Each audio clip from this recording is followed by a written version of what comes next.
Les Gingers, vous l'aurez compris, aujourd'hui dans C'est Facile, on va parler de l'hypertension artérielle. Connue de tous, elle touche plus d'1 milliard de personnes dans le monde. Et pourtant, elle reste quand même méconnue. Du coup, dans C'est Facile aujourd'hui, on va simplifier un peu tout ça et faire de vous des pros de la tension.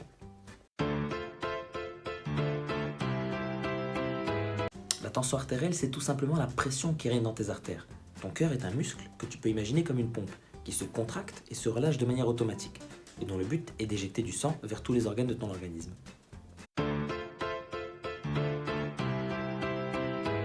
Cette Z2R au squad, un double fois que je croise les wads. Isolation phonique, ça sent la chronique, thérapie musique. Alors comme on l'a dit plus tôt, le sang est éjecté dans les artères avec une certaine pression générée par ton cœur. Le premier chiffre correspond à la pression exercée sur les artères au moment où le cœur se contracte, c'est-à-dire qu'il éjecte le sang. Le second chiffre correspond à la pression exercée sur les artères au moment où le cœur se relâche, c'est-à-dire qu'il se remplit. C'est d'ailleurs pour ça que la première valeur est toujours supérieure à la deuxième. Après, si tu veux te la péter quand tu regardes Dr House ou Grey's Anatomy, on parle de chiffres systoliques pour la première valeur et de chiffres diastoliques pour la seconde.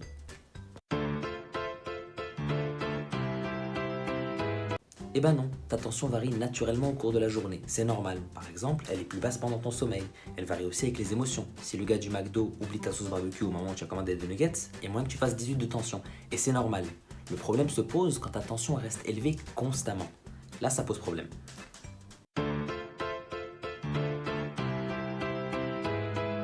Alors on parle de tension normale pour des valeurs comprises entre 12,7 et 12,8.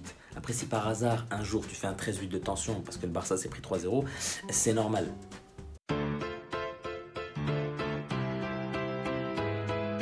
En gros, on définit l'hypertension artérielle pour des valeurs de tension supérieures à 14,9, mesurées à plusieurs reprises, c'est très important. Le problème de cette maladie qu'on appelle l'hypertension, c'est qu'on l'appelle le silent killer, le tueur silencieux. Pourquoi ? Parce qu'elle peut évoluer pendant des années sans aucun symptôme.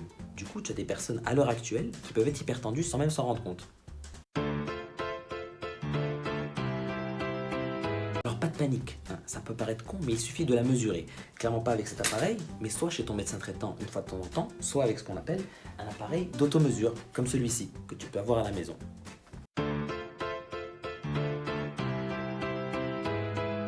Alors le truc avec l'hypertension artérielle, c'est que dans 95% des cas, on ne sait pas pourquoi tu fais de l'hypertension. On sait te traiter, mais c'est tout.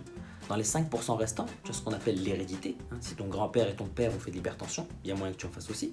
Il y a ce qu'on appelle la mauvaise hygiène de vie ou les mauvaises habitudes alimentaires. Si tu manges trop gras, trop salé, trop sucré, que tu fumes trop, que tu ne fais pas assez de sport, tu pourras faire de l'hypertension.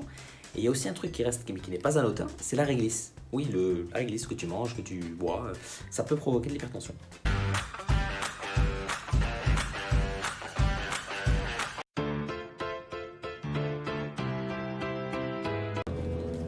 What did you say?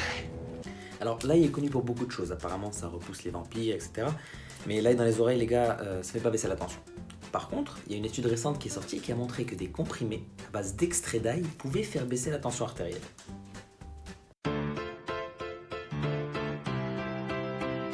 Alors pour comprendre comment le sel et l'hypertension sont liés, il faut d'abord parler du rein. Le rein est un organe qui joue un rôle essentiel dans la régulation du volume sanguin et donc de la pression sanguine. Imagine cette bouteille comme étant un vaisseau sanguin avec du liquide à l'intérieur qui est du sang. Okay, le sang est présent avec une certaine pression. Si tu prends trop de sel, tu vas augmenter ton volume sanguin et donc par conséquent, tu vas exercer beaucoup plus de pression. C'est ce qui cause l'hypertension. Du coup les Gingers, fin de cet épisode 2 sur l'hypertension, j'espère que ça vous a plu. N'hésite pas à la partager si t'as kiffé et moi je vous dis à la prochaine pour un épisode 3.